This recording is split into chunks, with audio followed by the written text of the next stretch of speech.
Good morning. I am all about some sharing me in this space that I'm in and allowing my truth and my story to speak through me. We're going to call this one the curse of the justifier, the return of the sacred balance. This is something that I've been kind of chewing on in the past couple of days, maybe a week or so. I'll give you a little back context so it's better to be understood, kind of where I'm at. Recently had my second spine surgery, a fusion from C2 to C5. Second, yes. I knew I was going to be out of work for 6 weeks at least, right? Um, though a part of that I was in denial. Maybe I can get back earlier than that because I love my job. I love what I do on the outside of this. Um, Working in the community and connecting with people in that manner.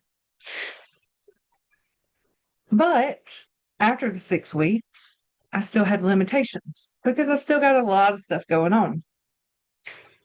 However, after that 6 week period, my doctor was like, hey, if you feel comfortable driving, you go ahead. And I was like, yes, let me get up out of this house. Let me get the kids out. Let's go have some fun today.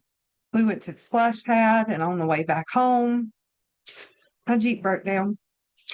It is at the shop now. My brother, thank you so much, took it to a friend, but we don't know yet what's wrong with it. Everything that I've looked into shows some sort of transmission issues. So, that's going to be costly.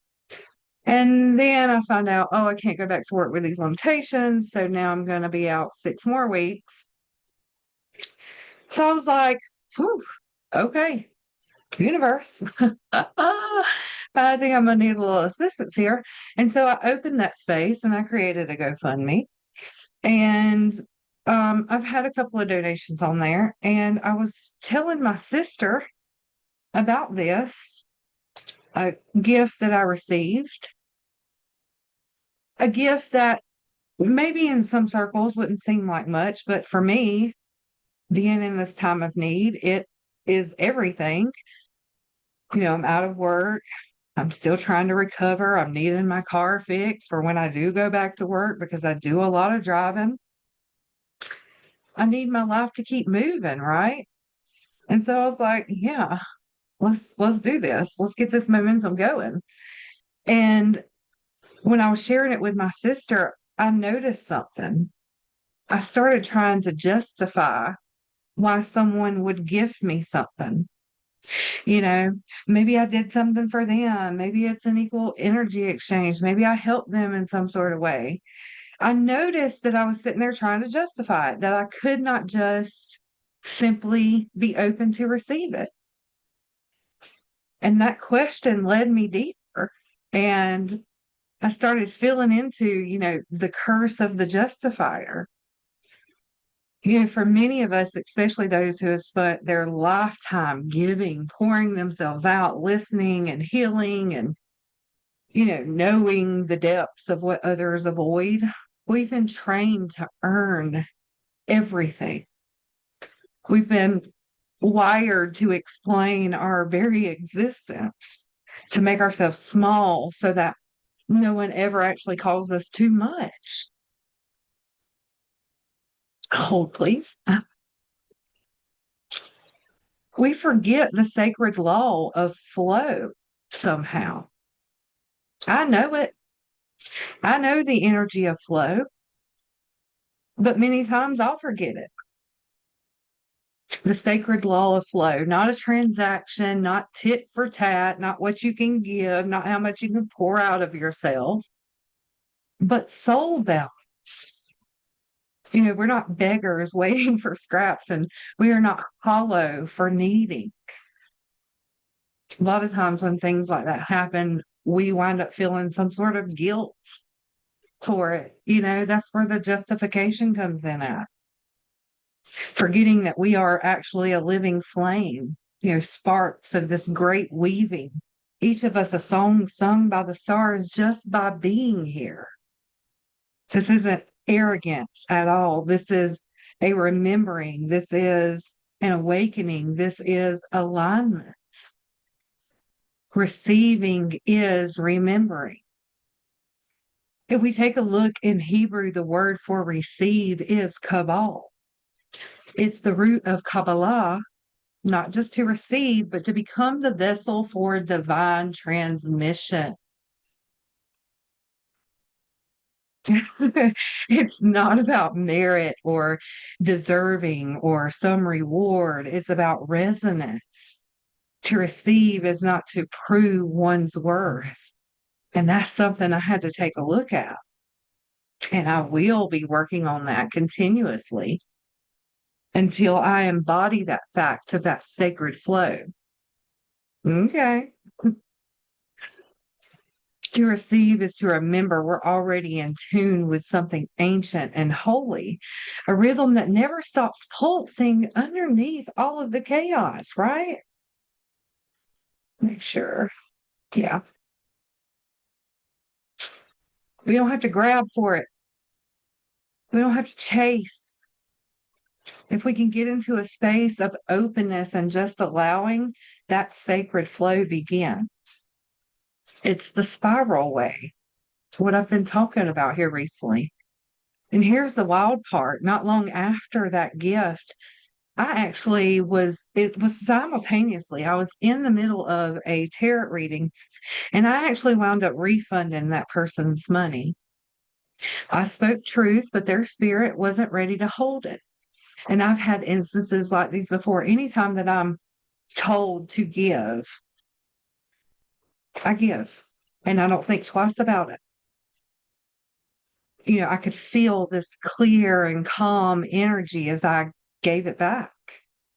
Not because I had done anything wrong and not because they weren't grateful. They even asked, why did you refund them? Think of it as a gift. And because Spirit said, let this go, it will return in another way, it did. Almost moments, like seconds later. It always does if I really think about it. All the experiences I've ever had has been like that. I remember going out to eat one time with a family member and coming from a family of scarcity, you don't tend to treat other people real well with money. And I remember I tipped that young boy uh, a good tip, especially in the eyes of this family member. And they could not understand why in the world I would do that. They couldn't understand it. And I simply said, it's kind of in the same energy as me refunding a reading. If I feel that spirit is pressing upon me to do so, then that's what I do. If I feel out here, hey, this person needs this, that's what I'm going to do. And I'm going to listen to that guidance. It's a gift of return, of that return. And it was all part of the same spiral. One hand giving, one hand releasing. No grasping, no guilt, no shame, no why, no, ugh. Only flow. That's it. Just flow.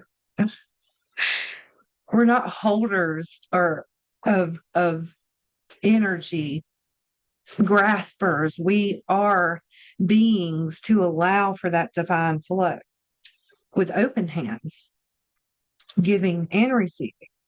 But I also want to say too, your worth doesn't equal in what you give, right?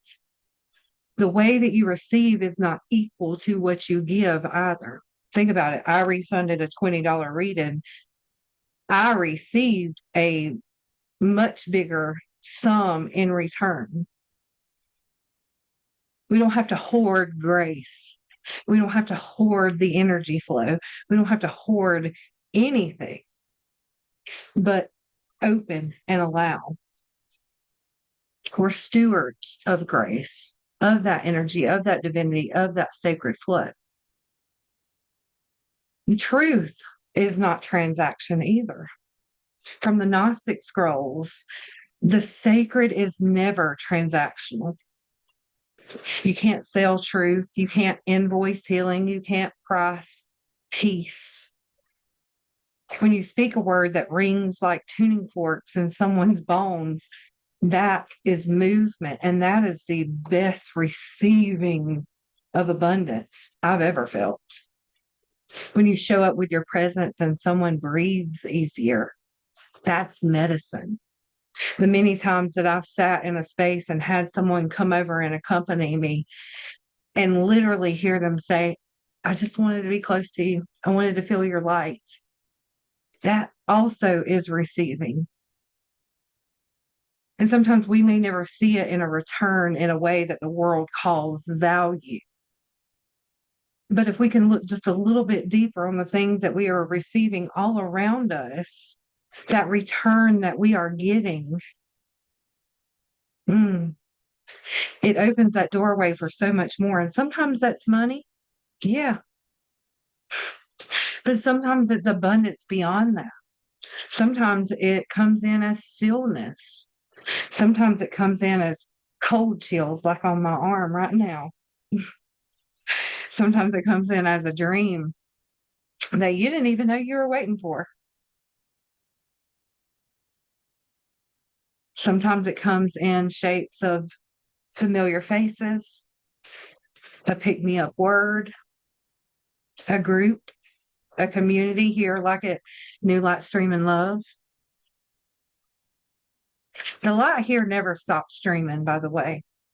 It flows through us. And I'd like to think that we give without gripping and that we receive without shrinking.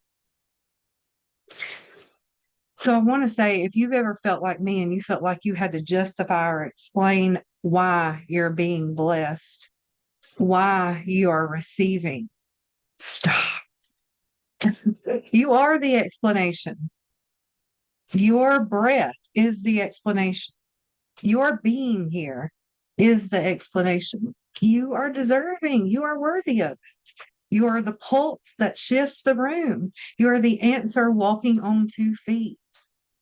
You are the hands that reach out to help. You are the echo of an ancient song returning to the land through you.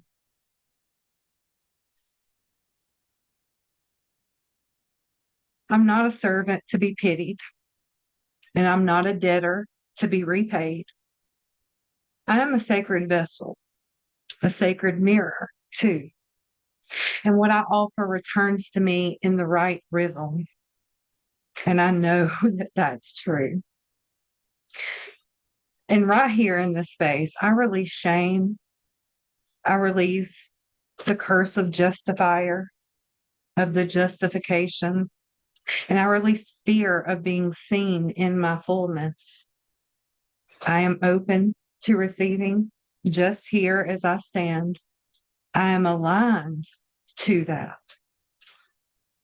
And I am the living breath of sacred balance. And I hope that you are able to see that about yourself too. You heard that, didn't you? Until next time.